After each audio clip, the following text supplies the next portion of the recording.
Francis Levy, co-director of the Philoctetes Center. And welcome to Transformations, How Fairy Tales Cast Their Spell. Ed Nersessian is the other co-director of the Philoctetes Center. Before we begin this evening's program, I'd want to make just a couple of announcements. The art you see on the walls now has just been put up today, and it's from the Kasisi Children's Home in Zambia.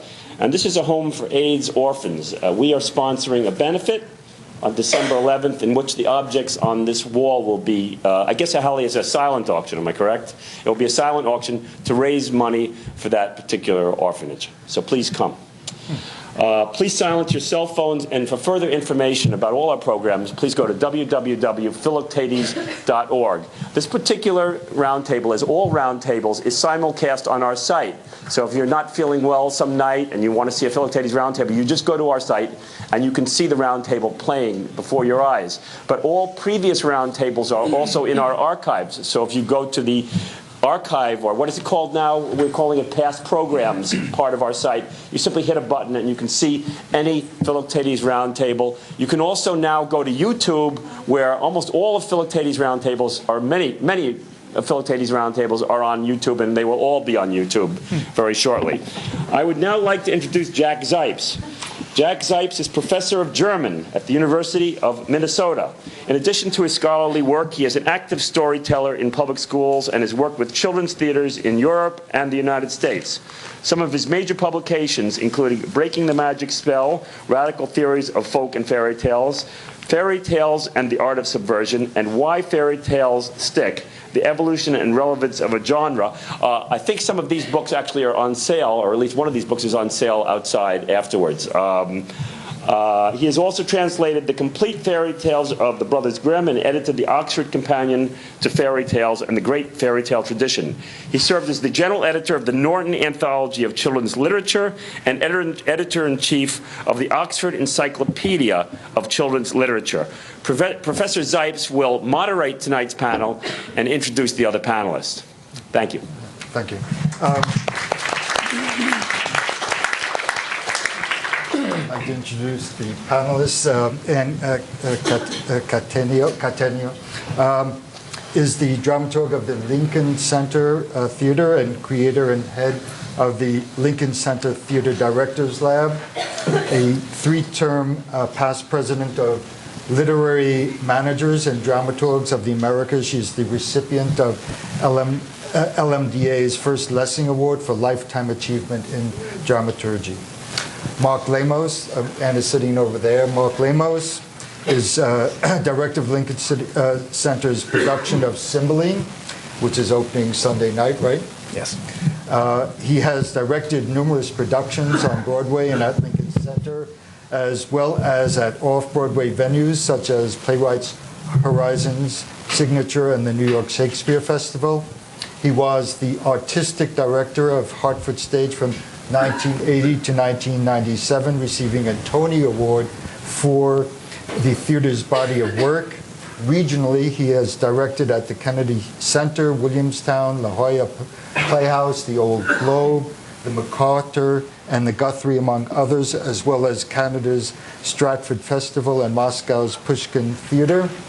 As a director of opera, he has overseen productions at the Met, New York City Opera, Glimmerglass, Chicago Lyric, and l'Opéra de Montréal, among many others. Donna Jo Napoli is both a linguist and writer of children's fiction. She writes picture books, young adult novels, historical fiction, contemporary humorous tales, gothic horror, and of particular interest to this roundtable. She works on fairy tales, myths, and religious stories. She is professor of linguistics at Swarthmore College. She holds degrees in mathematics, a BA at Harvard, and Romance linguistics, a PhD at Harvard, and did her postdoctorate work in linguistics at MIT. Roger Rahtz, sitting to my right, has a private practice in child, adolescent, and adult psychiatry and psychoanalysis. He is president of the New York Psychoanalytic Society and Institute and clinical assistant professor of psychiatry at New York University Medical Center. In addition, he is associate director of the Parent-Child Center at the New York Psychoanalytic Society and an attending psychiatrist at Lenox Hill Hospital. Maria Tatar, over here on my left, is the John L. Loeb Professor of Germanic Languages and Literatures at Harvard University. She served as Dean for the Humanities at Harvard during some troubled times, and currently teaches courses there on German culture and on folklore and children's literature, I'm sorry.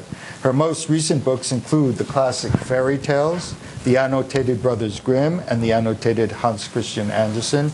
She is currently working on Enchanted Hunters, the transformative power of children's literature, and the annotated Peter Pan. Welcome. I am supposed to ask some type of provocative question which will generate sparks and some responses. And I thought about what I could possibly say, and I thought that I would begin by just summing up a tale that I think is significant and might get us going to talk about why the fairy tale today is still so potent, so important, so significant in not only American culture, but in all cultures throughout the world. And the tale goes something like this. It's actually based on a tale that a Danish writer, his name is Carl Ewald, who wrote in the 19th century. Nobody knows him because everybody thinks of, when they think of Danish folk tales, they think of Hans Christian Andersen. But Carl Ewald was an interesting writer, and he wrote this tale about saying that, and it begins with, one time truth disappeared from the earth, sort of like today.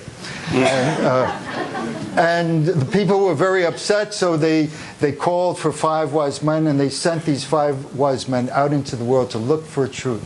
And they all came back, and each one of them had a different truth. One said religion was truth, another said love was truth, another said gold was truth, another said wine was truth, and so on.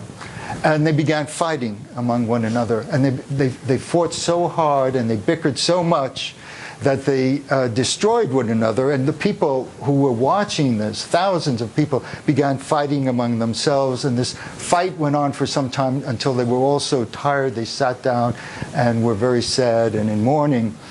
And all of a sudden, a young girl comes out of the forest and says, "I found truth." Nobody believed her. And she kept insisting, "I found truth, come with me." And one by one, people started following her, and thousands of people followed her through the forest until they came to a meadow. In the middle of the meadow was this amazing figure. It looked like a woman or a man or a young person or an adult. Nobody could make it out, but it had wings on it, and it was very angelic and awesome, just awesome, or inspiring. And all of a sudden, it stood up, and in a voice that rang like a bell, it said, "I am truth." And nobody said a word. And then it said again, "I am truth." And then the wise men who had found science as truth said, "Poppycock, that's just a fairy tale." And all the other 5 wise men said, "Yeah, that's just a fairy tale." And they stormed off and began fighting, and everybody ran after them, and they started fighting again, except for a small group of old people and a few young people, and thousands of children remained there. And they remain there up until this day, and that's where truth might be. Now, so I'm wondering whether is it truth that fairy tales bring? What is it about fairy tales why do we keep coming back to fairy tales, not just as children, but throughout our lives? I mean, this is really a genre that stays with us, that we use in all forms, and we develop into plays, movies, it's on internet and so on, and we keep using all of these fairy tales. I had just one observation about the structure of that story, actually, which is something that I've thought about and thinking about this evening in a number of fairy tales, namely that there is a a backstory, very troublesome, anxiety-producing start. Truth is gone. As the story unfolds, there's an enchanted quality. You're kind of on the edge, waiting to see how it evolves, what develops. And then, often anyway, in a number of fairy tales and myths, you're hit again with a reality that is unpleasant. Sometimes there's a magical resolution, but often the backstory, what I would think of as the representation of reality, returns from the enchanted world. And, I think something I can speak a little bit more about later on, but I think in many ways fairy tales offer that escape from the real world, but in a way one doesn't forget entirely about that troubling backstory, and often it does return. So there's the enchantment of being able to escape, but there's still that tension of often an unpleasant reality. And in fairy tales in particular, I think that reality is often a family that's unhappy. So we're sitting here looking at each other because you're describing the play that we're opening on Sunday night. Astonishing. Well, as I listen to you, I think of this potent cocktail that is always released when you hear a fairy tale, and then when you start to talk about it as well. And I like to think of the terms that you just defined as being the luminous and the bituminous, and maybe reverse that order, starting out in darkness, and then coming across this extraordinary beauty, glitter, sparkle, and shine, something so attractive and awesome, as you described it, angelic, and finding a real transformative power in that beauty, which may be truth, but the truth is always so hard to get at. So I wonder about those people who wandered off and, what paths they took. Well, is it and we tend to think when we talk about fairy tales that fairy tales are not truthful. We often use that phrase, oh, that's just the fairy tale. And yet, are fairy tales perhaps more truthful than so-called realist stories? Is that why we keep coming back to them? It seems, or do they expose the contradictions in our society or in any society, and therefore, metaphorically, have much more truth to them than these so-called realist stories? Well, I guess I can respond by saying I feel like one person on this panel who doesn't belong on the panel, because I know nothing about fairy tales, but I'm working with Mark on Cymbeline, so I've totally immersed in fairy tales. That's why I'm here, other than I think this panel was my idea. Am I not correct? So can we all go home now? Is this a complete sham? But I'm totally excited listening to the two of you who are the experts, three of you experts on fairy tales, because so many things seem relevant to what we've been working on in rehearsal for the last, seems like months, 2 months. And what comes to mind right away, just is you just described the plot of Cymbeline by Shakespeare, but also what I was, as the person who doesn't know anything about this, trying to think of something interesting to say tonight. What I honed in on, and maybe I'll sort of throw this out because you're hinting at it now, is there is something about the structure of fairy tales, the experience that you go through when you listen to a fairy tale, that seems to me to bear some similarities to what you go through when you are in the audience of a play that is working well, and that has to do perhaps with theater's ritual origins in some way, and the actual experience of going through this.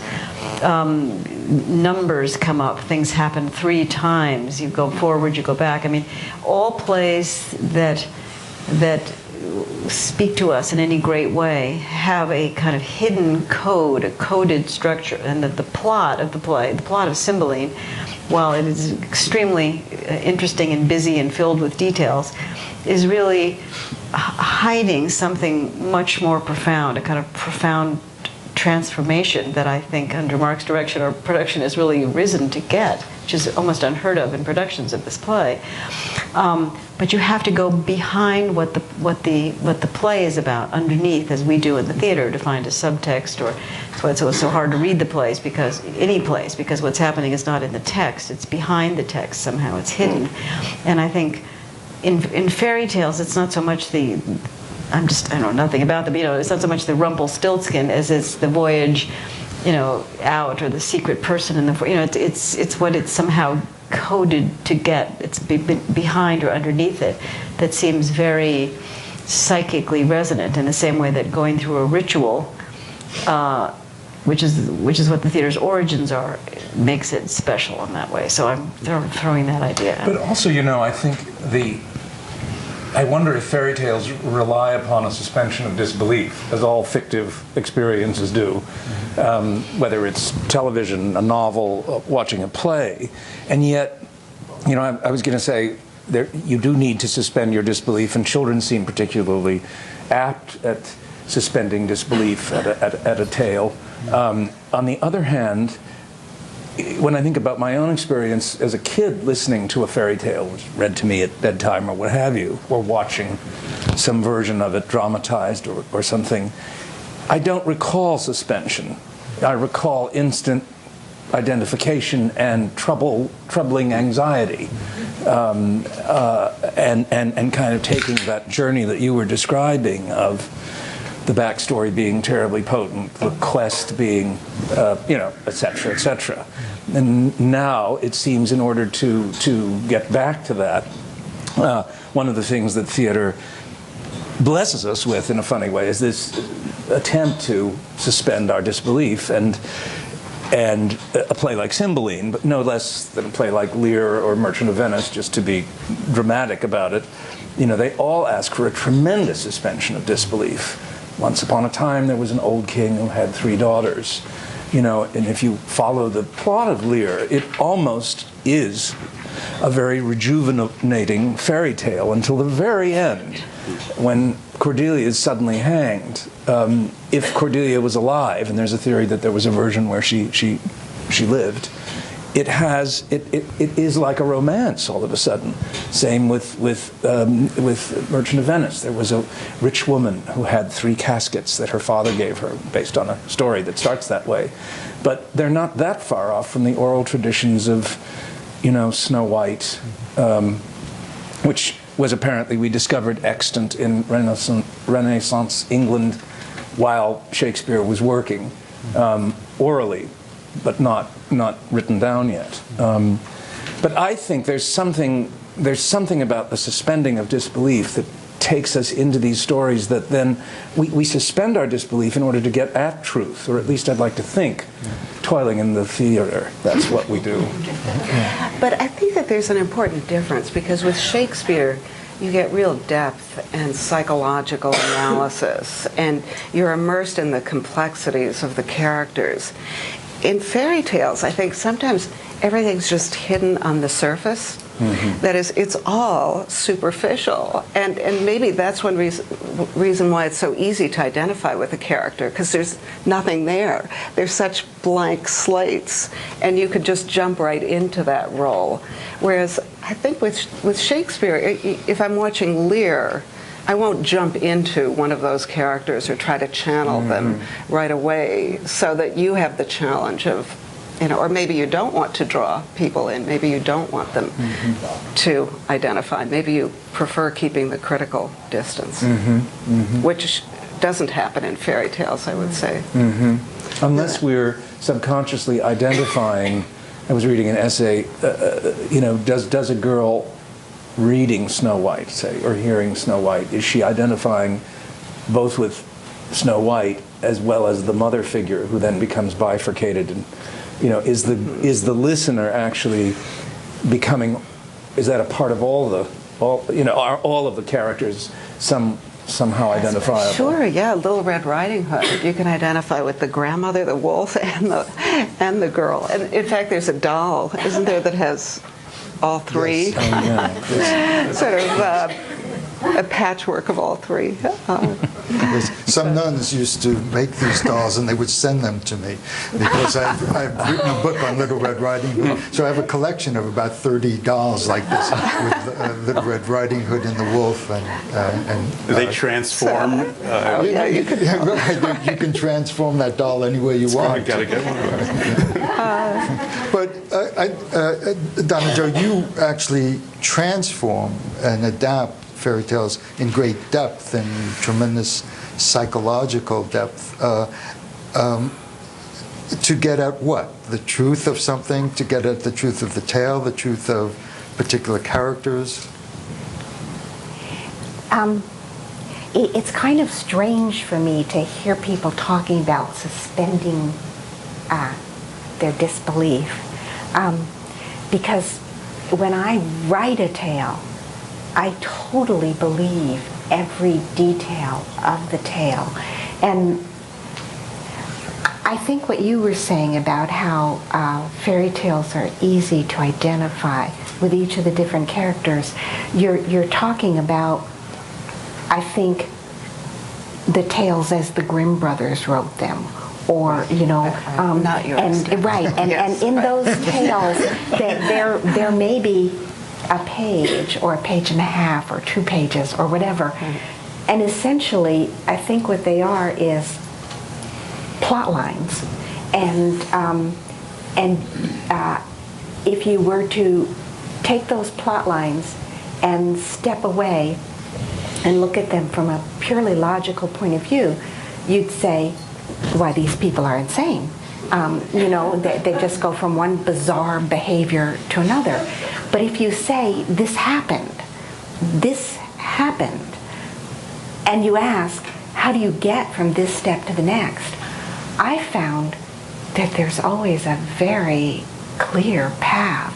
It's not at all bizarre how they got from one place to the next.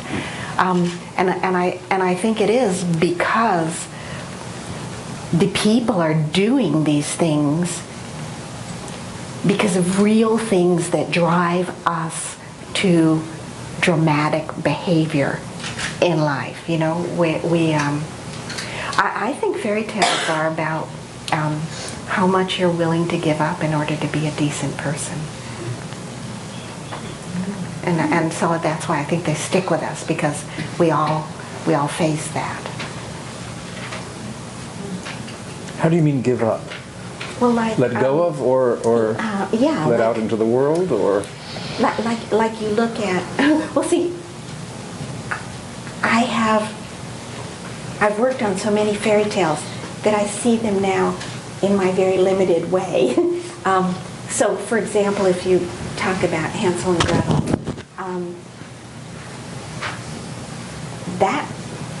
ask yourself, how does a little girl push a witch into an oven? There's no way that she could do that unless the witch wanted her to. And so,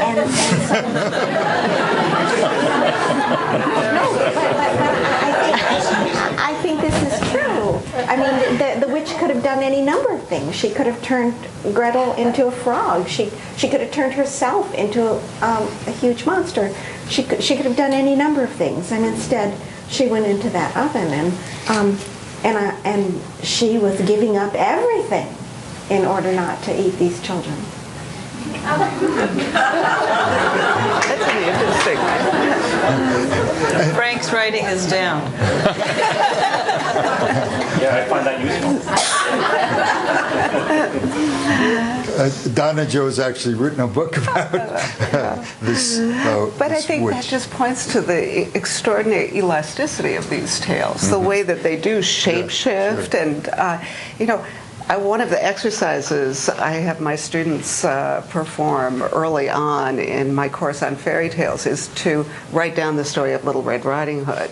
And then, of course, they compare versions. And even that really simple story, which you would think they would all sort of have the same version of, turns out to appear in, as well, I suppose if there are 50 students, there are 50 versions of it. And they're not all radically different, but there is a change that takes place as we process the story. Do the women's versions differ from the men's? Good question. I'd never thought about it along gender lines. And I would say not. Maybe because most of them encountered the story when they were very young. And so they sort of go way back when they think about it. I would say that women tend to have better recall of it. I was reading this essay by Alison Lurie about the oral tradition being carried mostly by women and the written tradition by men. And so that fairy tales essentially were codified by men, but developed by women, and in more than just European cultures, which I found utterly fascinating. Except that's wrong. Is it? Oh, really? Jack, fill us in. No, we don't know. I mean, it's preposterous to say that women cultivated the tales more than men. We don't know. The oral tradition was told by both men and women. We have ample evidence that in the medieval period and Greek-Roman period, that men told tales just as much as women did. In the 19th century, there was a change. And in the 19th century, women began telling tales more so than men, as in middle-class homes, in nurseries which were first built during that time.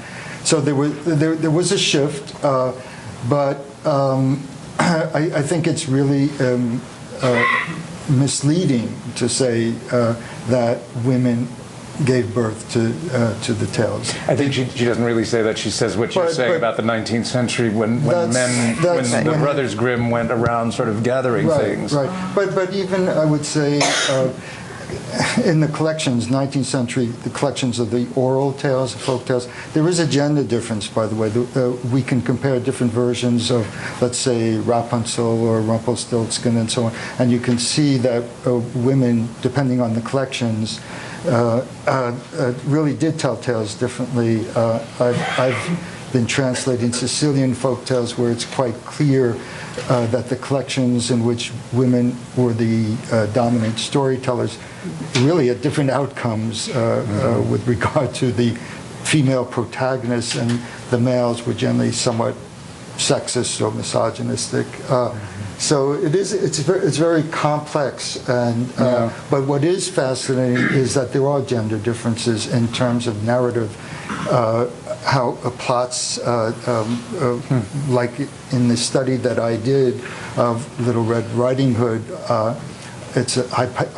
hypothetically, I argue that there was a tale that prefigured Charles Perrault's tale, in which the little girl is basically violated or raped and then punished for that.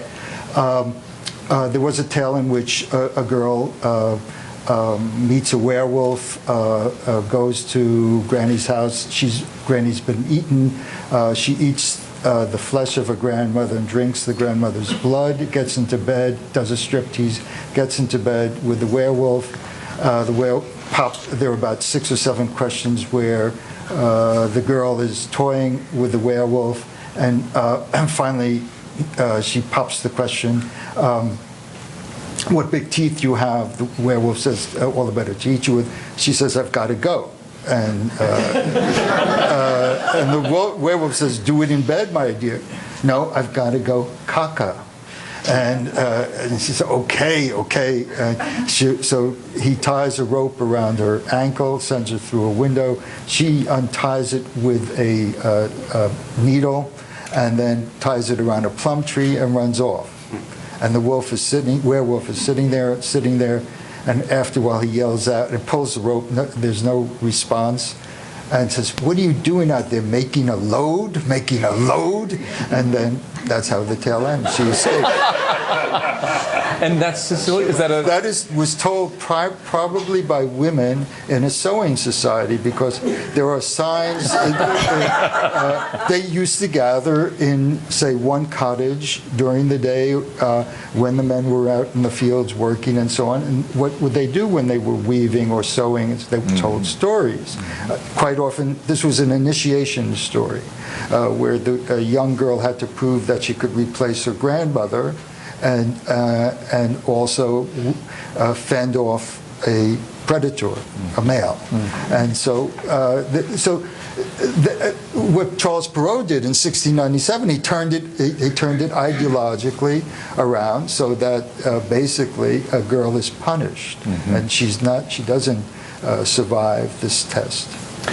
I'm actually quite interested in the gender issues, and particularly what struck me as the frequency or even preponderance of female girl protagonists in fairy tales.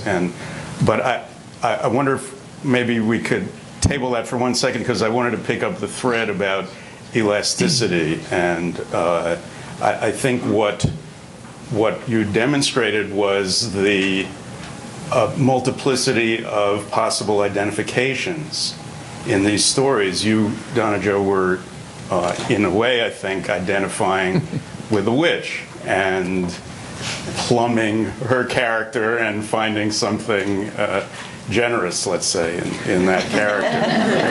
And the elasticity of these tales, and probably a lot of other types of literature and art, is part of what we think of as an aspect of mental functioning that particularly is evident in children, who presumably, there are differences in what I've read about this, but presumably at one point were the intended recipients or auditors of these tales. I guess there's some question about that. Big question. Yeah, but what I wanted to sort of add is the degree of elasticity in children's play. And as a child therapist, child analyst, this is something that is so evident in the clinical situation, where there's tremendous fluidity, particularly in the younger ages of children, so that when a child is telling a story, playing out a story, it's remarkable how quickly the identifications the child is making change. There are battles. Child seems to be taking on one identification with one party in the battle, another with an evil character, with a good character, a rescuer, a sadist, and this is part of the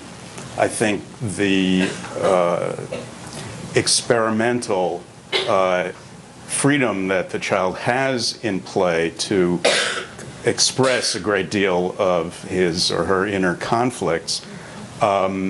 It's not obviously the same when this is written as an art form or even part of a received community product like a fairy tale or a myth, but I think it does adhere to some of the same principles of mental functioning, namely the fluidity of identifications. I think your example illustrates. And often, as a therapist, one is confused as to, what's topmost for the child in a session. I think one is, at times anyway, confused in the fairy tales as well. Well, what the hell's going on here, and whom am I supposed to be sympathizing or empathizing with, identifying with? And a lot of times, I think, perhaps luckily, advantageously, it's not resolved. There's a good deal of ambiguity, even at the end. I think I think that if a child doesn't know who he's supposed to be identifying with in the story, then maybe the writer didn't do a very good job. Because one of the things that you want to do is invite the reader into the story via giving them a person that they can be in this story. But I think that one of the things that I always want to do is, and one of the reasons why I often work with fairy tales, is that I want to give them a character who does face really evil things within herself or himself, as well as from the outside. Censorship is probably the biggest concern for me as a writer for young people. And I think that there might be no one as lonely as a child who thinks that her own thoughts are the worst thoughts in the world. So to read that this character is not only thinking something, but doing something that is horrible, and yet you can still see why, and you can still come to love and care about this character, is very important for accepting ourselves in all of our frailties. And fairy tales are a wonderful therapeutic thing for everyone, I think. But there is a different, I think one of the difficulties we will probably have is you are a writer who writes very sophisticated and complex fairy tales, and versus, say, the oral tradition, the shorter tales going back to the Grimms or the 19th century, so that you can say, rightfully so, that if the child or the reader doesn't really get your point, you probably get what you want to convey, you've not done a really great job. Within the oral tradition, that wasn't necessarily the case, because telling a tale, there's so much going on in your mind while you're telling it, you can't really shape it, mold it, go back to it, and so on. So there is a really big difference, I think, between, say, the literary tradition and the oral tradition. Mm-hmm. And I think what Roger's saying is really interesting in terms of, let's say, the shorter tales from the oral tradition, in that they really do enable a child to play around with the different characters and maybe even imagine a different ending. And in fact, in my work with children in elementary schools in a storytelling program, they are always playing around with the tales and the plots, and given the freedom to do that, they will. And I think that your tales, Jane Yolen's tales, and contemporary writers, or even going back to Anderson, really did want to convey a certain, or at least enable a certain identification through their artistry. Yeah. This is so interesting, because I see that you're taking a slight turn from the therapeutic mode. And, we always think about identification and, how do these stories help children get control over these very powerful emotions that they have, that they feel alone with.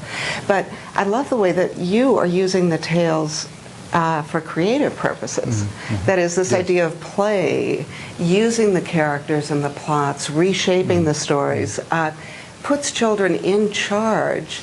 And what I spent last year thinking about is the way in which they also awaken intellectual curiosity. Mm-hmm. So that you have Richard Wright reading, of all things, actually not reading it, having the story of Bluebeard read to him by a school teacher. And the story just opened this new world for him, because it engaged with all of these powerful, dark secrets about the adult world. And after that, all he wanted to do was read stories and learn. I think it's, I burned to learn every word that I read, and he was constantly pestering his mother about the definitions of words. So there's, the power of the stories, I think, is not just in their therapy, their ability to heal us, but also to lead us forward into the future. And as you would, maybe you could say something about envisioning utopian possibilities, looking at other modes, perils, and possibilities. Right. I find it fascinating that we're talking about child's play as something that is role-playing, and the idea of the oral tradition versus the sort of written tradition in these things, where a writer is going to want us to empathize with a certain character. A modern writer, I think, is going to want us to empathize with a certain character and lead us through the story with him or her. Whereas what I've always found, and this is purely personal, so odd about fairy tales is that I don't know who I'm supposed to be in that tale.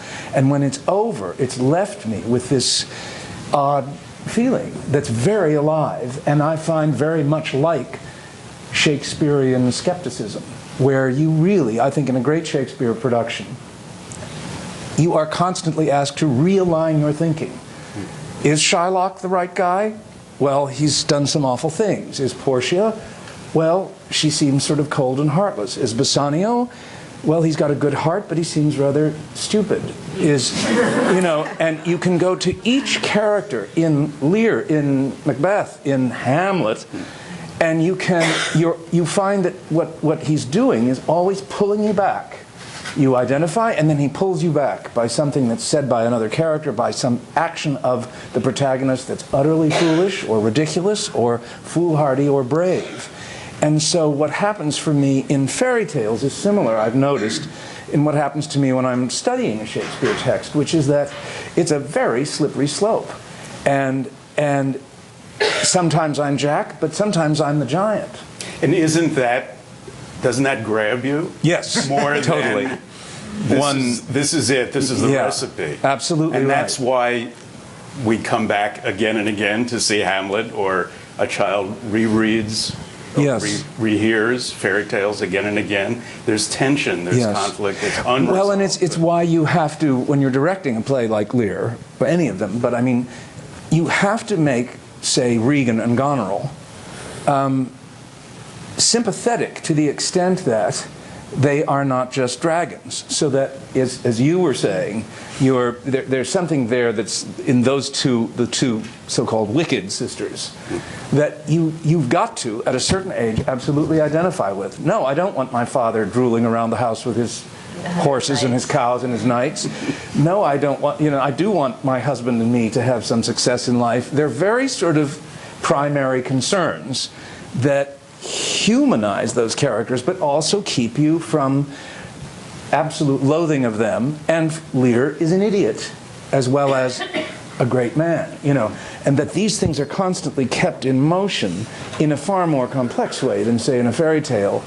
However, there's still that constant slippery slope you're on that's provided by Shakespearean skepticism, and in the oral tradition of these tales, at any rate, a kind of evening out, for me at any rate, of I don't know quite who I am. I sort of do want to be the wicked witch that offers the apple, but I do feel like Snow White recoiling from her, and I do want to be the prince that rescues her, and I am one of the dwarfs, so that I'm constantly playing within the very, very loose and lucid structure of those characters and the events.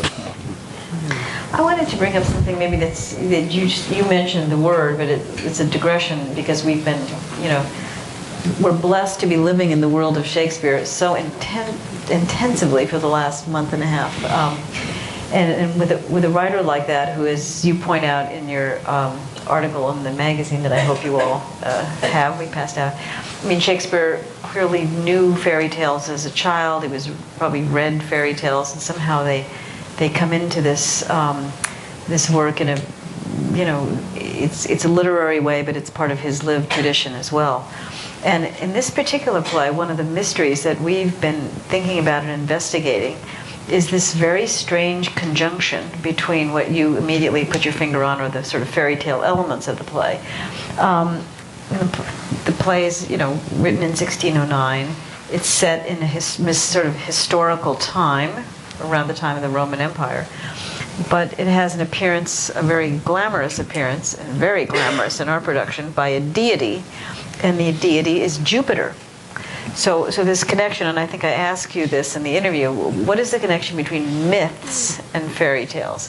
And we're asking ourselves, why does Shakespeare, in this almost his final play, he's going to write The Tempest and a few other lesser works, but why does he put these all together in this way?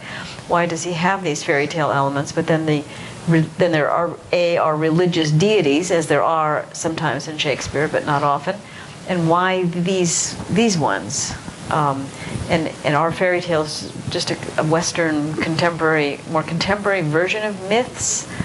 Do they have the same resonance? I mean, that's what we are asking ourselves and trying to make a unity out of what Shakespeare has given us in this play. If you recall it, I had a brazen answer to your question.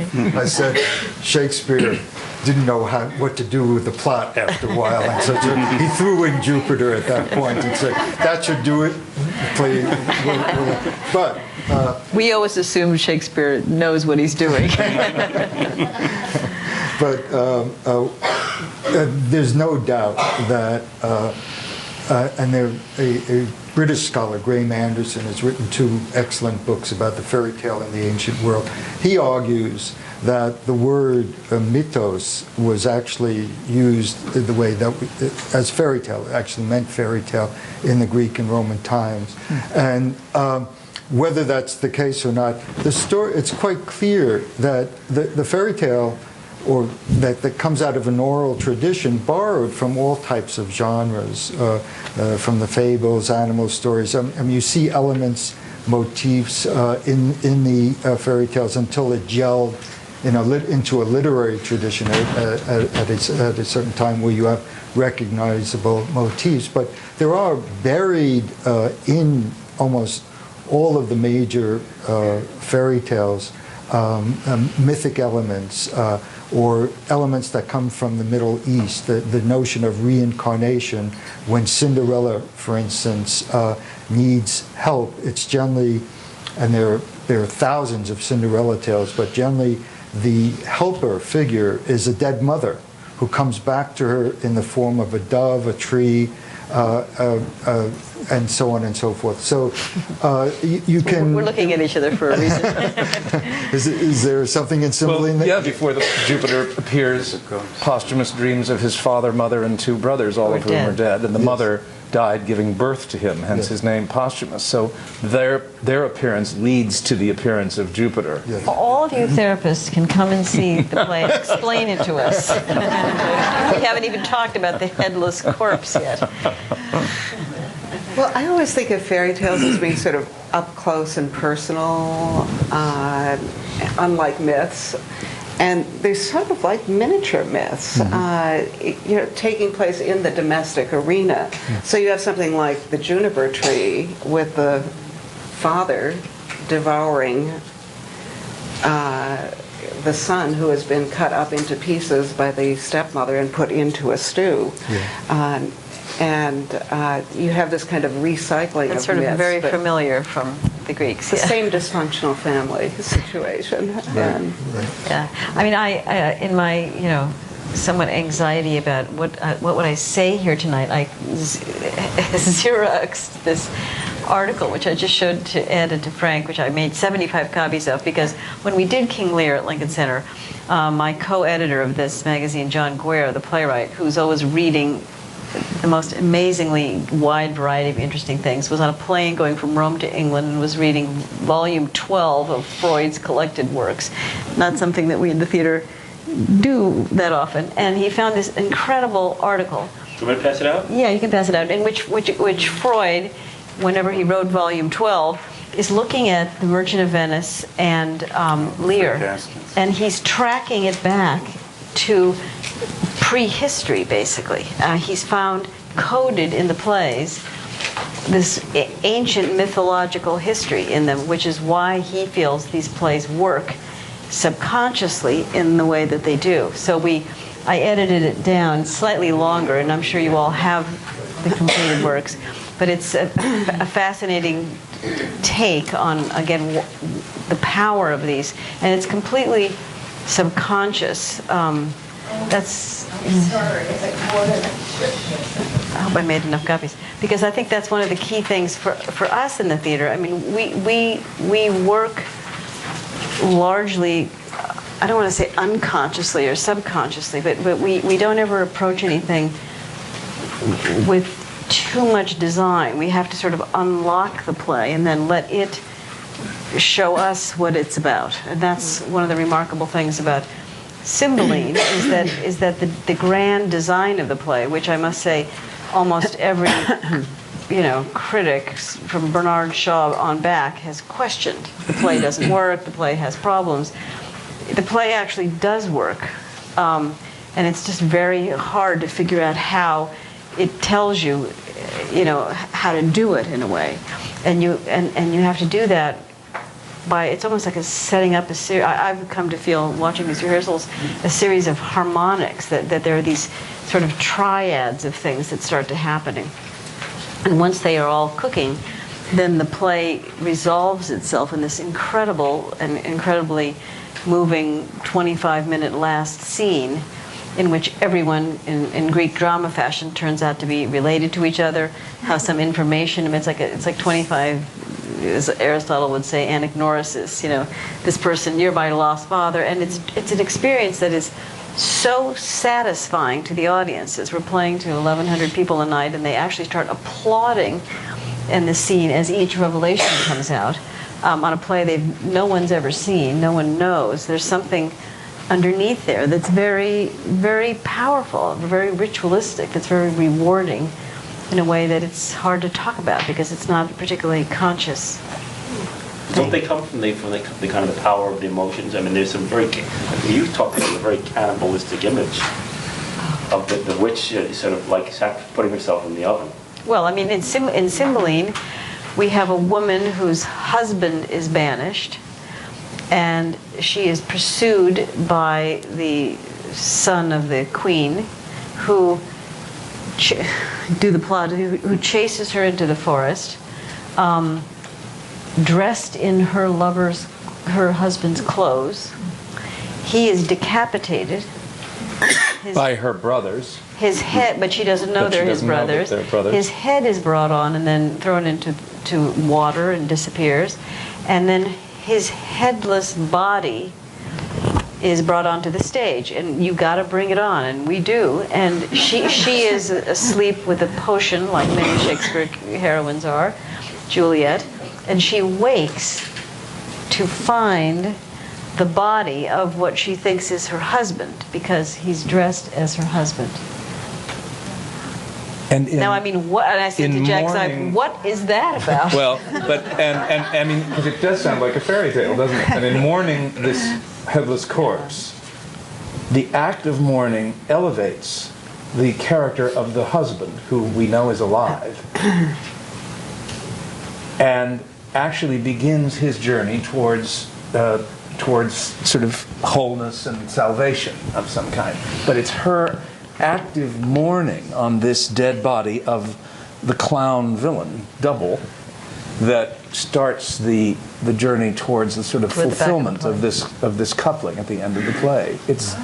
And that's what so the simplicity that you were talking about, I thought so interestingly in fairy tales, actually in this particular play, and it seems also maybe in Pericles, another of the romances, exists. And one of the things that I've had to deal with in rehearsal is to keep the actors, a couple of the leading actors, from getting too complex, bringing too much depth to the characters, because it would overload them and take us into a murkier place. Clearly Shakespeare was asking for a slightly more primary colored people, because he was, peopling this enormous canvas somehow. Because we've only mentioned about a third of the plot. and as I said, we assume Shakespeare knew what he was doing. Should we open Questions? questions? I think you want, it's up to Jack, whatever you want. But Well, no, do you have a question? if you have a question, could you come to the microphone?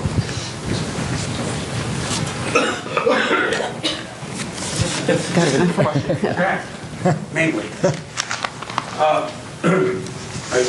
My name is Larry Cutler. I was listening to your little story at the beginning, and it made me think that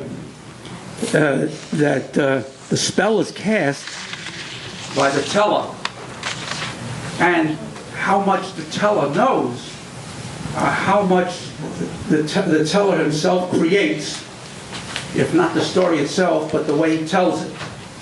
And so it made me realize also that for the spell to be cast, the listener also casts the spell. Just like with this symboling thing, we just say that Bernard Shaw said it didn't work. Well, it didn't work for Bernard Shaw.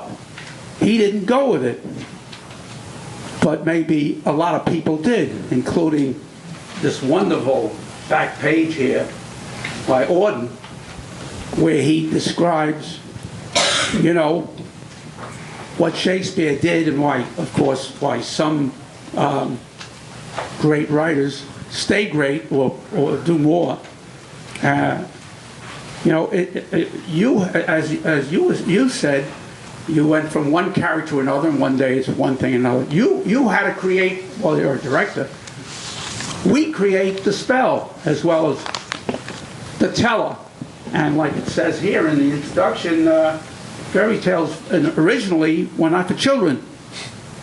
I mean, the fairy tales that I remember as a child, I don't want to be bothered with Snow White when I was a kid. I mean, maybe I was afraid or any of them. But there are others that, you know, you really want to cast your own spell from the greatness of whoever is the teller. So I thought it was wonderful. You know, it gave me a clue to what this is about that I could really take in. Wouldn't you say that's so? Yeah, I as a storyteller, I must say that my stories will only work if the audience is receptive or if I have feedback from an audience. And I think that's also true with regard to writers, and obviously plays. Every performance is different, depending on the atmosphere. I don't know whether casting a spell is the right word, but I think context is extremely important in terms of writing, telling a tale. And I think you've created a kind of contact zone between you and the children who are really creating and collaborating with you. Right. Because you're responding to cues from them. And I love the way you're going back to that oral storytelling tradition. But when you write, of course, you don't have the audience right there. What happens? Does the reception of the works affect the next novel? Or Well, I do have an audience. Number one. no, but you don't have it in front of you, or do you test out some of your ideas? Oh yeah, I do. Yeah. I write my first draft. I write it out loud, so I am multiple people, so am I. And then I take my first draft and I inflict it on my children, who are savage. And then I rewrite and I bring it and I read it to kids, and I listen to what they say. One of the interesting things about writing, and I'm sure everyone in this room has written many different sorts of things in their life, and so you know it, but you don't know it that well. You need to be told it over and over again. Is that you think that what was in your head got on the page, and you don't know what got on the page until you see how other people receive it, and then you realize that they thought it was about a girl and it was about a boy, and it completely changes how they took it. And you know, when I see a child in the library reading a book of mine, I can't tap them on the shoulder and say, hey, you were supposed to laugh there. My chance to know that this is working as funny or not is long before that. So yeah, I definitely have an audience. Can I bring us back to something we said earlier? I've been thinking about this, and I think the difference between a myth and a fairy tale and a religious story is just what kind of term we want to call it. Because I can think of myths and religious stories and fairy tales that deal with a whole range of things, all of them. And I think we call it a myth when we know that it used to be somebody's religion and we don't believe anybody is believing that today, or we want to, we think it would be absurd if they believed it. And I think we call it a religion if we are trying to show at least lip service to some deference for what they might believe. And I think we call it fairy tales if there aren't gods in it. You know, but they're all the same kind of stories, I think. Well, yeah, I tend to agree. I think that most of these stories come out of very basic experiences that we've had in nature and in our environment, and depending on the modality in which we want to convey our experience, we tell it in one metaphorical way using certain conventions, and and these conventions and motifs and narrative structures and plots have changed and developed over the thousands of years, so that we tell even fairy tales. We use other media like film and the radio, now the internet, and of course plays and musicals. Many operas are so, and I think that at the why we choose or continue to come back to certain canonical tales is that they are unresolved. That even though they are resolved, they're still unresolved. The problems, for instance, I've written on Cinderella recently, in which I've tried to understand, aside from I've always looked at in a sort of a feminist, doing a feminist critique and talking about the passivity of Cinderella, but really what the story is about is what happens to a child when a mother dies and non-biological mother comes and maltreats a daughter that's not of her own making and favors her own children. Now that's a very, today, extremely with the broken families and single parents or new parents, or sometimes their third marriages and so on. That Cinderella, if you do a study of recent children's books, plays, and so on, it's probably the most popular tale in the world right now in terms of redoing it, re-examining it, exploring it, and so these are deep-rooted problems that come out of our really deep, out of our drives, our instincts that we store in our memories. And work through and keep trying to work through it. And because a particular tale is, I think, is so artistically well done at a certain point, it becomes sort of the focal point that we continue to pass on and disseminate and revisit to try to continue to deal with these problems. And as long as the problems remain, we will continue to tell the same tales, I think. I wonder if one of the differences between myth, and I really am asking this terrific group of people, I mean, the difference between myth and these other forms. In my experience, I've directed some Greek tragedies, and I read the Aeneid this year, and there is if those are based on myths, there is always a god that's doing something. I am in the grip of God X, Y, or Z, which is why I want to murder my daughter. I'm in the grip of, or goddess, goddess X is preventing Odysseus from getting to there. You know what I'm saying? There is this, and I know there's a lot in Freud about that these gods are all sort of manifestations of various feelings that we all actually have in ourselves, and yet in myth it's so marvelous that they constantly find themselves, they consider themselves powerless until the god either tricks them or begins to act in a completely candidly ridiculous way and causes this tremendous upheaval, death, murder, war, what have you, the fake Helen of Troy and the real Helen of Troy. Some little whim on the part of some wretched god, and that to me is what sets those tales apart from the others, where you don't have them, as somebody said, you don't have a god in Snow White or Jack and the Beanstalk or what have you. A sidebar to that lengthy adumbration is I remember when I was doing these Greek plays, I did a cycle of them, and my mother had died very suddenly just before I went into rehearsal for these. So clearly there was a lot of there was a lot of catharsis for me, especially I noticed night after night working on the play in which Orestes kills his mother. And even now I get chills thinking about how culpable I felt, though obviously had nothing to do with her death. She died of a stroke in another town, in another state, far, far away. Although, thinking about...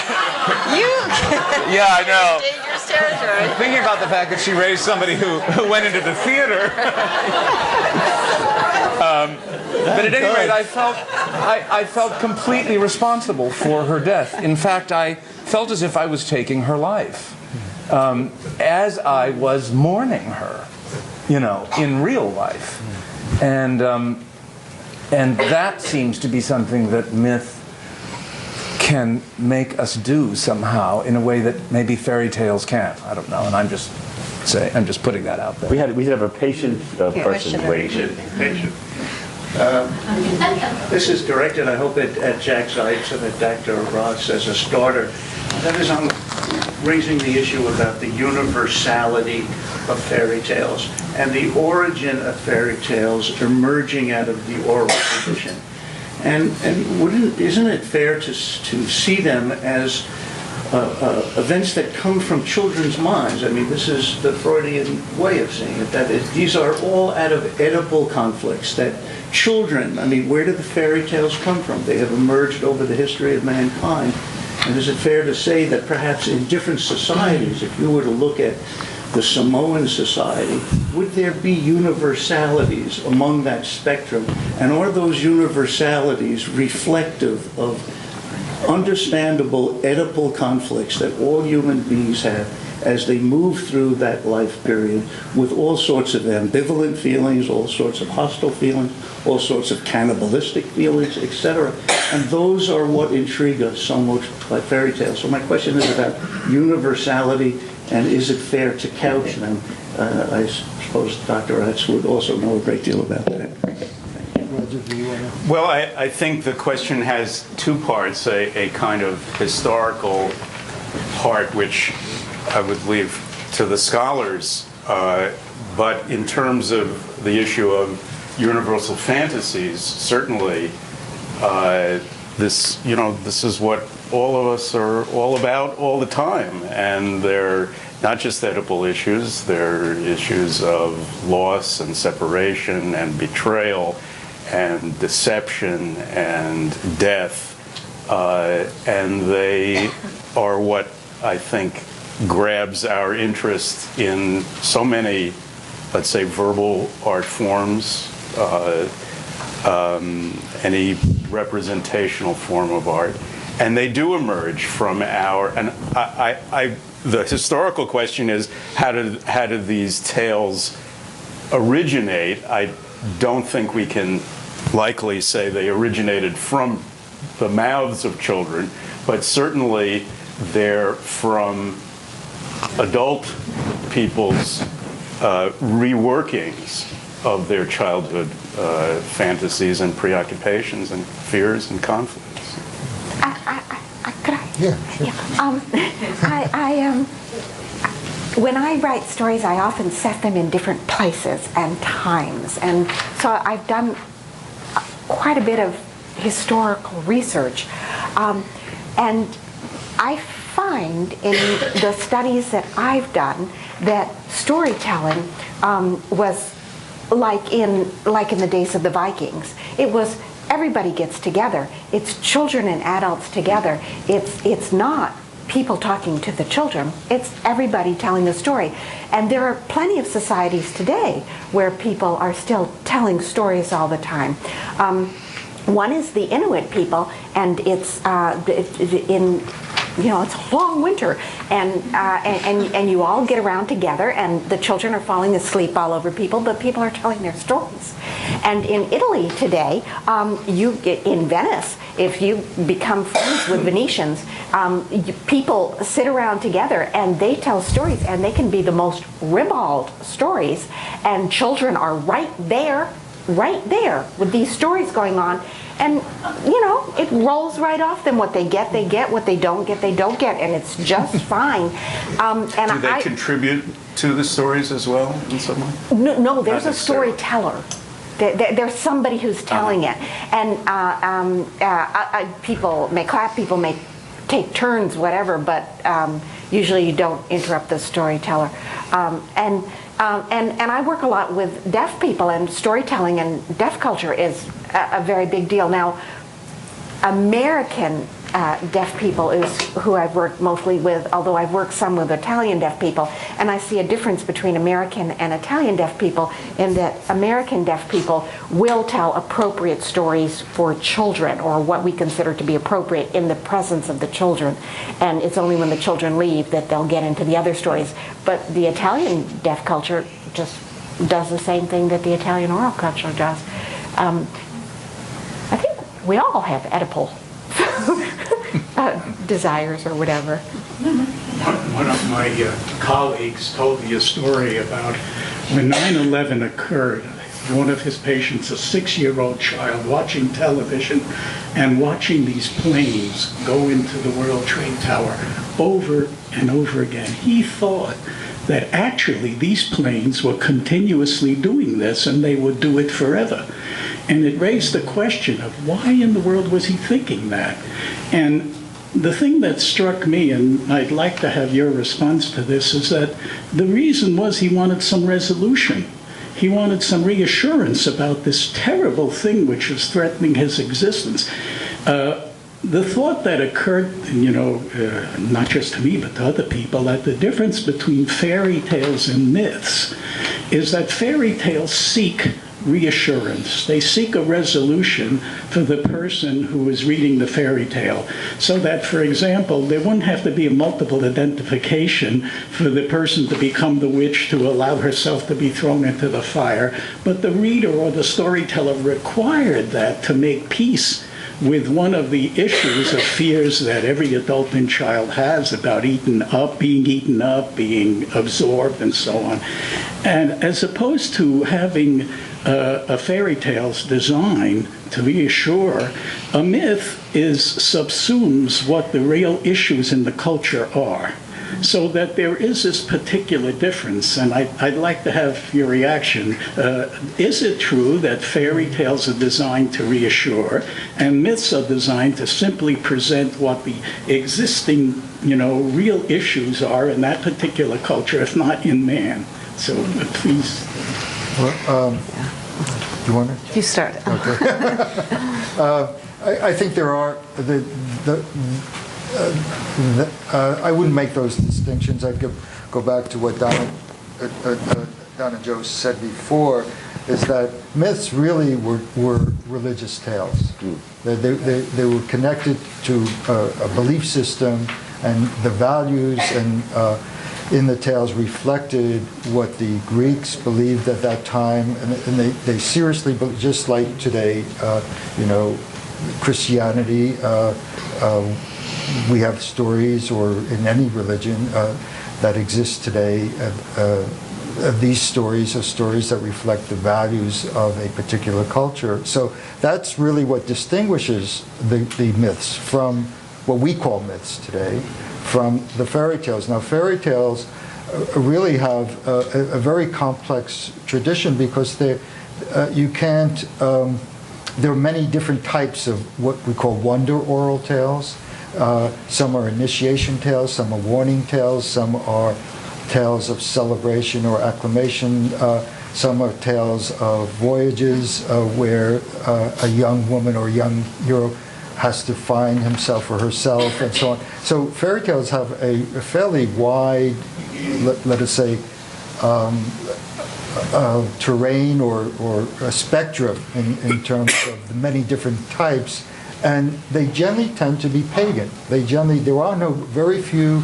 The notion of fairies was, to a great extent, developed by the Italians, but the French really developed the fairies, representing to a certain extent opposition to the Christian Church. That the fairies in many French fairy tales, but also European fairy tales, tend to resist the Christianization that was going on in the early part of the 14th, in the medieval period. But getting back to, and then you should say something about this as well, getting back to the whole question of universality and whether fairy tales are universal. Yes and no, because depending on the culture, there's in the Inuit, the creation tales are just so different depending on the culture, and they don't necessarily have universal applications. For instance, there's an Inuit tale that I recently read about a grandmother dying. She's put in a box in a tree, and there's darkness on Earth. Nobody can see. There's darkness. And so a young boy is born after the grandmother dies. He goes and sleeps with the grandmother, and they fornicate. And they have a child. The child then eventually is a shapeshifter and then flies up to the sky and combats an old man and a woman to get light to bring back to the earth. Now, that tale would not go over well in America. Or other countries. And when I've told it to storytellers whom I train, they were so upset with me about the grandmother having sex with this little boy and so on. And in fact, the Inuits believe that there is that dead people return through a child that is born almost immediately after the death.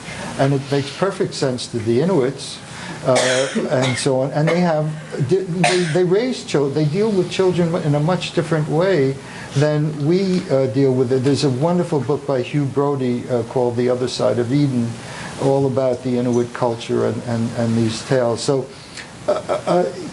it is true that we can find some universal themes and problems. We're all genetically wired in more or less the same way. We respond to nature in very similar ways. So it's not by chance that we have very universal tales. But I think we also have to remember that there are very peculiar and particular ways that we develop these tales. Maria. Oh, well, just briefly, because I do want to hear your question. But I really liked what you said, because I think that myth takes up these cultural contradictions, never really resolves them. I'm borrowing from Levi-Strauss here, but fairy tales do have that moment of reassurance, which makes them so wonderful for children. That is, somehow with courage and cunning, you can find a way out, and you will live happily ever after. You'll be able to get through it. And myth doesn't necessarily send that message. It says you're going to keep repeating the same vexing problems. Well, actually, my question and comment related to what you said, because I'm sure most of you are aware right now at the Museum of Natural History, they have an exhibition called Mythic Creatures, Dragons, Unicorns, and Mermaids. And I'm a tour guide there, and I just led a tour in that exhibition today. But that's why I'm so interested in this. But the working definition that we're using, which I am using, is that a myth is a sacred story of a people. That's the word sacred. And the definition of sacred is those things that link you to the power of a god or spirits that you believe in. So to me, at least from what I've felt, and we have a lot about the Inuit, the story, the creation story of Sedna, and how the sea mammals came, but to me there's a very big difference between fairy tales and myths, because the word sacred, it's not just with religion. Sacred has a very specific meaning, and I would like to know how you react to that concept, because that is the definition that we're working with. I think that's just right. I think myths and religious story are one thing, and fairy tales are different. And I think fairy tales are not just secular. Like Jack said, a lot of the tales, especially the German ones, the witches in them, the witches were the Catholic Church's concession to paganism in order to not turn everyone away from the church, in order to let Catholicism grow. So they're nuns? You're a nun. Be a Catholic boy's dream come true.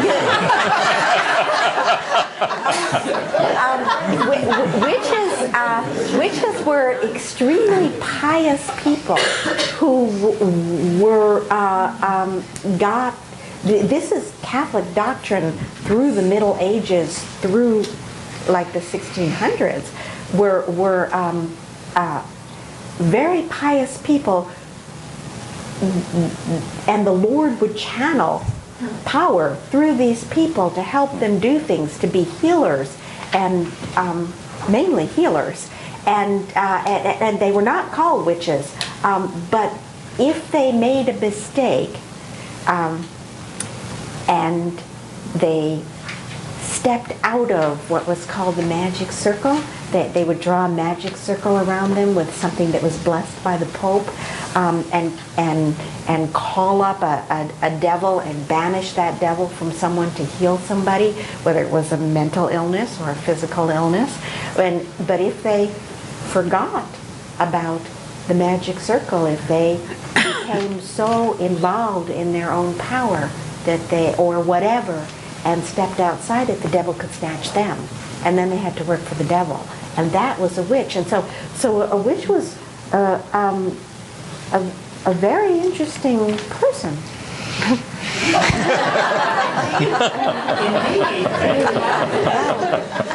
But it's not by chance that in the 1960s, in the feminist movement, a lot of groups, feminist groups, started calling themselves witches and tried to rehabilitate the reputation. Yeah.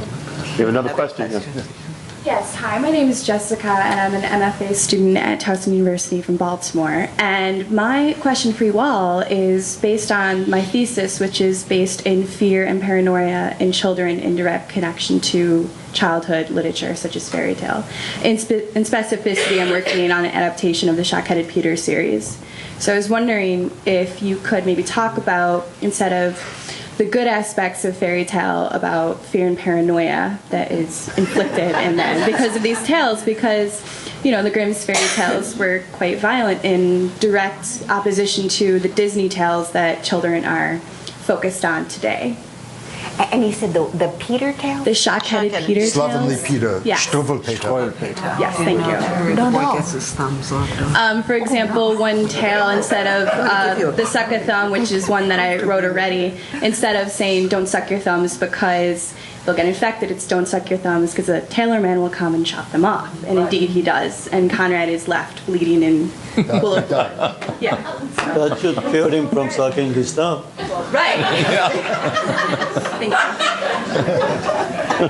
It seems to me this question relates to a comment you made earlier in distinction to what Roger was saying. I think you said when you write your books, you try to convey certain values.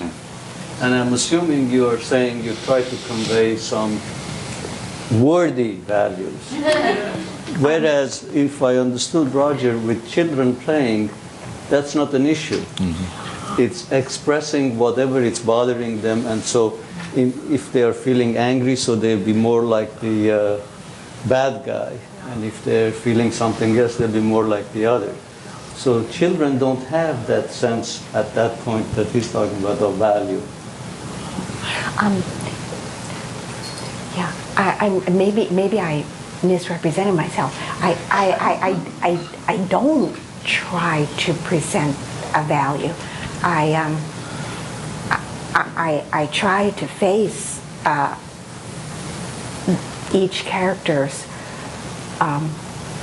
needs and desires honestly, no matter how awful or ridiculous or whatever they may be.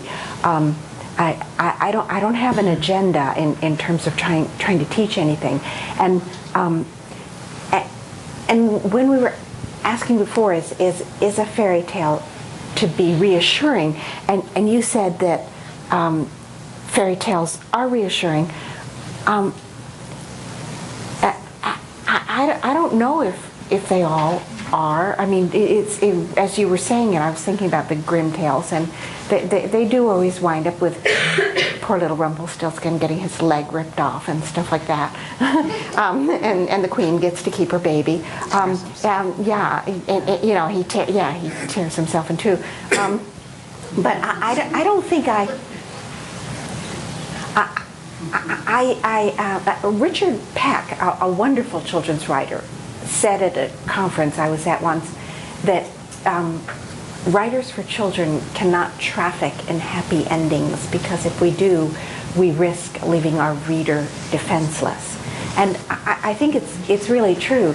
I think that what I try to do is I don't try to resolve everything. I try to leave it, when I'm writing for children, that with goodwill and hard work, you may be able to find a decent way to live within your world. But I don't try to make it that you can win in your world in an external way. I think we've had this fight before. Because I firmly believe, and here's where I agree with Bettelheim, that the one requirement for a children's story is that the child survives and triumphs. I mean, obviously, this is up to a certain age, but I think, children when they're young really need to have that kind of reassurance that you can make it in this world. Not necessarily that you'll get the pot of gold and the prince or the princess and all of that, but that, symbolically, that pot of gold or prince simply means that you will find a path. I'm puzzled because I thought there were versions, for example, of Little Red Riding Hood where she's devoured and that's it. Absolutely, right. And I would say we shouldn't read those. We should not read Perrault's version in which the girl gets devoured. End of story. But you're not, to young then you're children. not saying they're not fairy tales. They're not the kind that you would advocate I'm moving people to a read. different level, not thinking historically. But, Well, except for, I mean, I would just, sitting here as we're all, children, or we have children of our own. I mean, if you think, I'm just thinking as you're talking, and I have no experience other than I'm a mother, when you read a fairy tale to a child, it's a completely different thing that you're perceiving that your child is perceiving. I mean, you read about, Hansel and Gretel, and all you're thinking is, my God, who would walk these children and leave them by this fire in the middle? And your kids aren't thinking like that. Somehow they see it, I don't know, as they can overcome it, or as an adventure. And I think they like the adversity. I think the pain of it somehow, isn't disconcerting to them. I mean, they don't see it in a real way like you see it. I think it's much healthier if the stories are violent.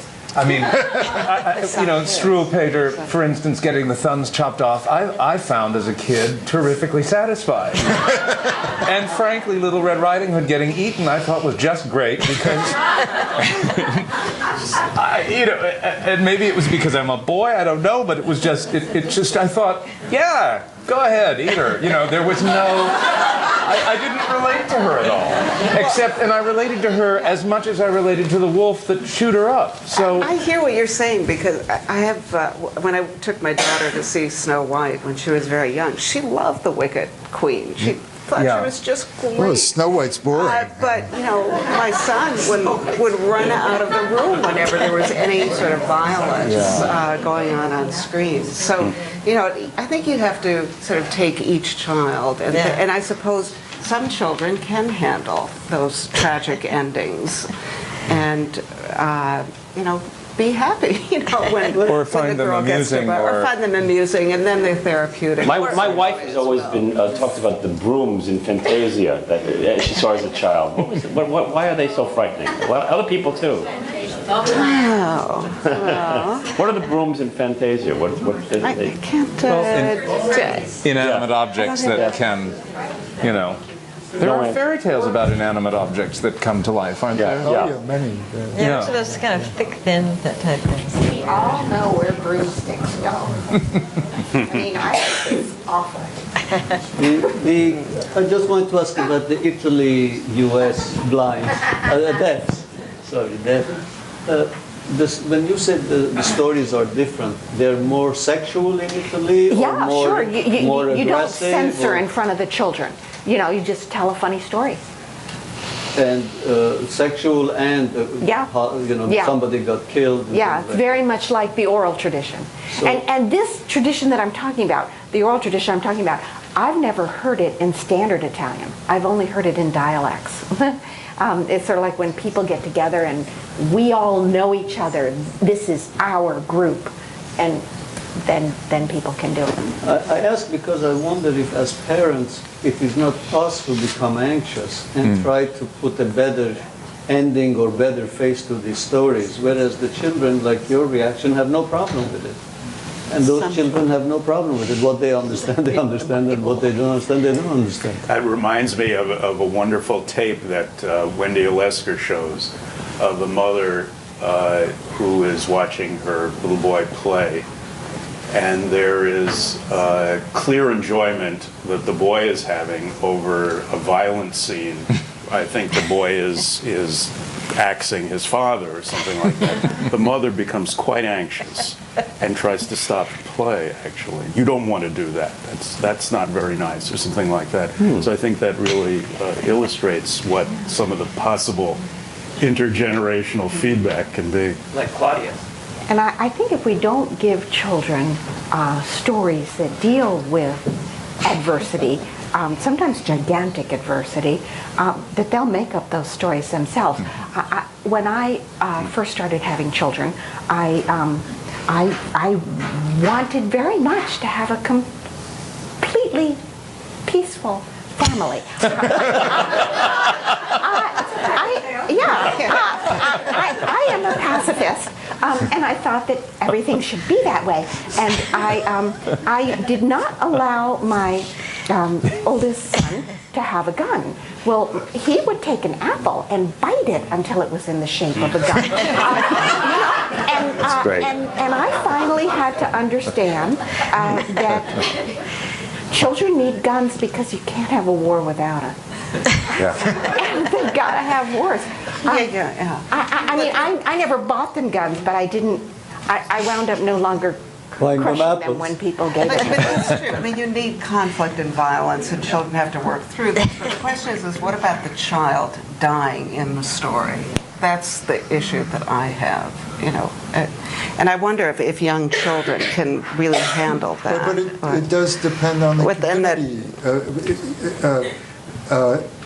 I think that if we go back and examine how people told stories, with children always around, and it was always the adults telling the stories. They told them any story. They used curse words, they gestures of all kinds, and whether the children understood or didn't understand, it didn't matter. They were within that community.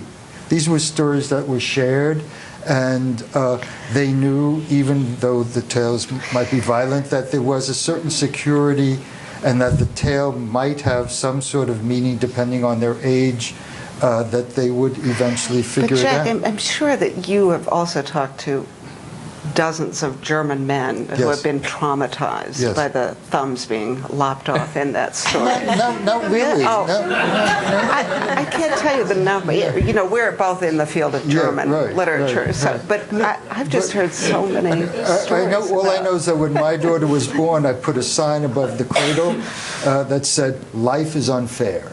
And basically, and it is. I mean, let's face it. It's violent. And so the stories I used to tell my daughter, who's still alive today, but deeply traumatized. They varied. Some ended happily, some didn't end happily. In other words, she saw that there were different possibilities and things.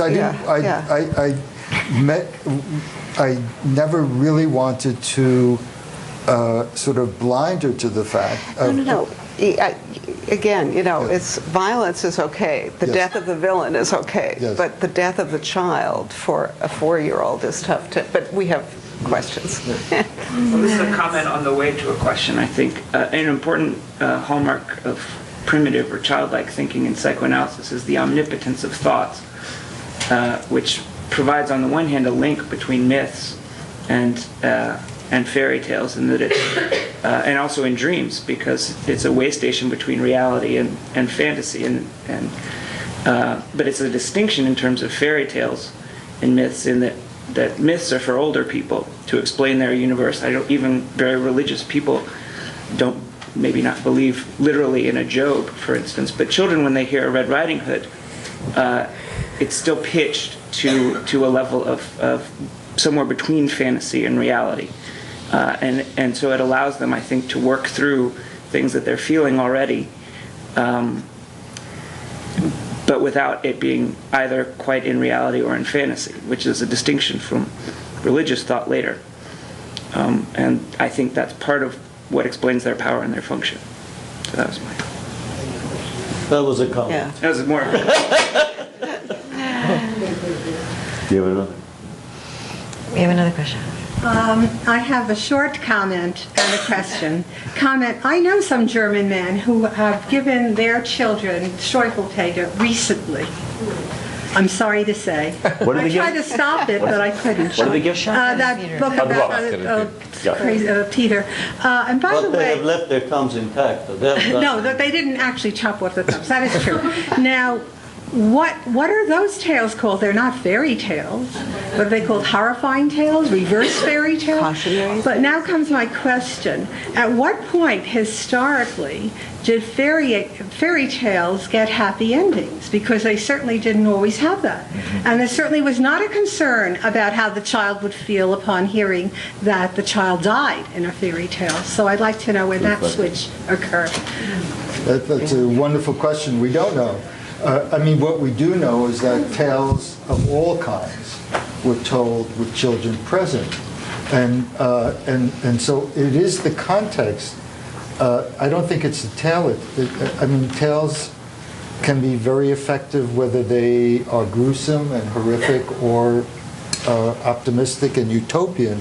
And so I think that quite often it will always depend on the parent or adult and the context in which the tale is being told to a child. We're talking now mainly about children. I'm thinking right now of Pan's Labyrinth. I don't know how many of you have seen that tale where a child is experiencing fascism firsthand, and using the fairy tale, her imagination, to cope with this. in which she actually has very horrific tales that she's telling herself in order to overcome the whole problem of atrocity and sadism. So I think that, you know, I have a lot of trouble when we talk about children or the child in the abstract, because the whole notion of childhood and the child continues to change up through the present day. We treat children as objects and consumers. We no longer treat them as human beings. And so the psyches of our children and their problems have changed immensely.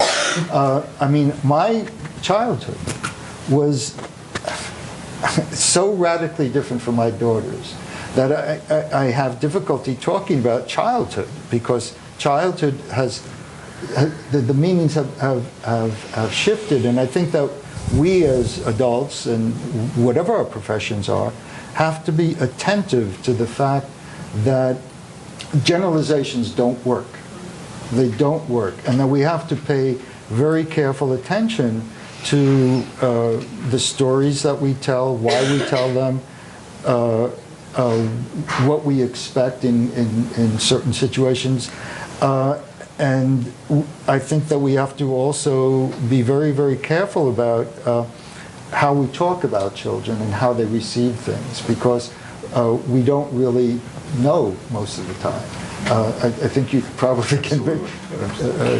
You know, though, it's funny because the one book of myths that we haven't addressed here is the Bible. You know, where you've got some of the scariest, creepiest, most violent stories on earth. Whether you're a Christian, a Jew, or whatever you happen to be, if you are into the Bible, you've got, you know, guys nailed to crosses. You've got women impregnated by gods. You've got and told by angels that they are so. You've got David and Goliath, a classic fairy tale story. You've got all kinds of mythic nuttiness going on, and a great deal of anger and a great deal of violence aligned with teaching, you know, which is one of the great liberating things about fairy tales, which seem to me never to teach anything, and to be and in so doing be liberating in their violence or liberating in their happy. Well, that was a wonderful question she made about when did there be this change in the pertaining to your question also, because there were many crucifixions before the resurrection. Well, and I think we also we have books like Roberto Innocenti's Rosa Blanche, in which is a kind of Little Red Riding Hood story, but the girl brings bread to the inmates of a concentration camp, to other children. And she then, when she goes back a second time, discovers they're not there, and she's shot.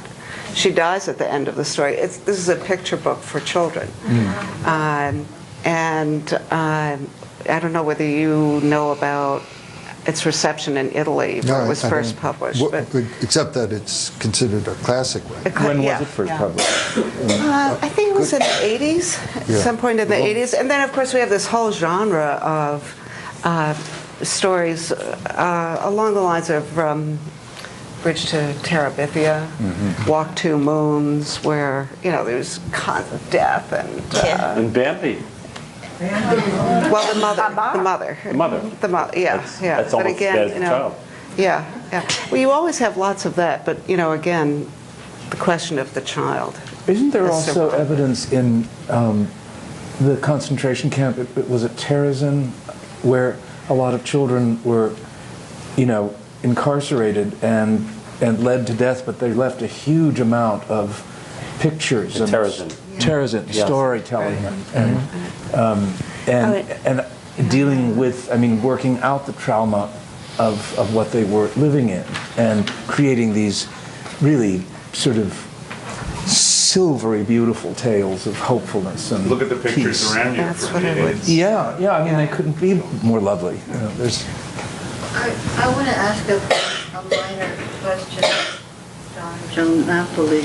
But first, I want to make a little comment about what I think is a whole new genre, and that's Holocaust kitsch.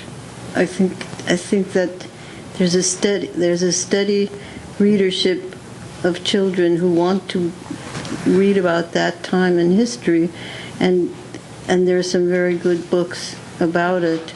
But there are also some really exploitive things like The Boy in the Striped Pajamas, which I have to say I haven't read.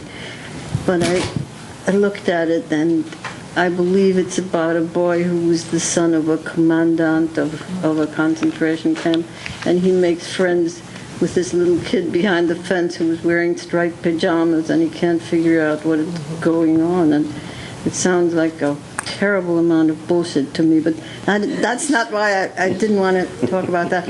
I'm also a children's writer, and I admire Richard Peck, and I was very intrigued by your quote that he said, "Happy endings risk leaving readers defenseless," which really intrigues me, and I was wondering if you would say a little more about that. Because I can't figure it out. I mean, happy endings are very tempting, and we all have to try to avoid them one way or another. But what did he mean exactly? I think, you know, when a child comes to a book, when an adult comes to a book, you're coming to a book. I visit a lot of schools, and when I go to third graders, I will ask them, tell me a book, not tell me a book, find a book in your head that was read to you this year or that you read that you really wish your best friend could read. And now tell me why. Don't tell me about the book. Tell me why you want your friend to read it. And they will say, because it will make her cry, or it will make her laugh, or it will make her scared, or he'll never be able to figure it out, or whatever, you know? And it's not because they're third graders, it's because they're readers. We go to fiction in order to have a vicarious experience.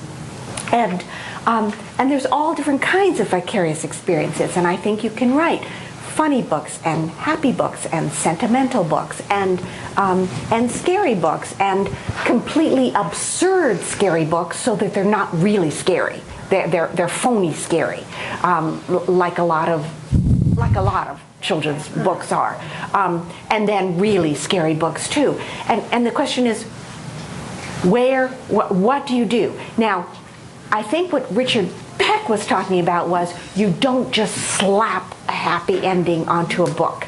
And I don't want to reveal the book that I'm talking about now because I don't want to say anything bad about fellow children's authors. But like, let's say that you have somebody that it's a time when marriages are arranged and you have to get married to this really hideous old man who is a nasty piece of work. And so you have him drop dead and his younger brother who's really delightful you get to marry instead. Well, that's trafficking in happy endings. And you were saying, you said bullshit. This is, it's pernicious bullshit because people, if you're gonna set it in a realistic place, a realistic time, you're really dealing with it, then let's face what this little girl had to deal with. Let's face it, because there are a lot of children today who need to know that you can face horrible things and you can still find a way to live decently, even if it's only inside your head. There are so many things that are happening behind closed doors, not just in poor families, in all kinds of families. And we are writing for everyone. We are not just writing for the child who is a protected child. That's a very inspiring answer, and I will try to remember it. Thank you.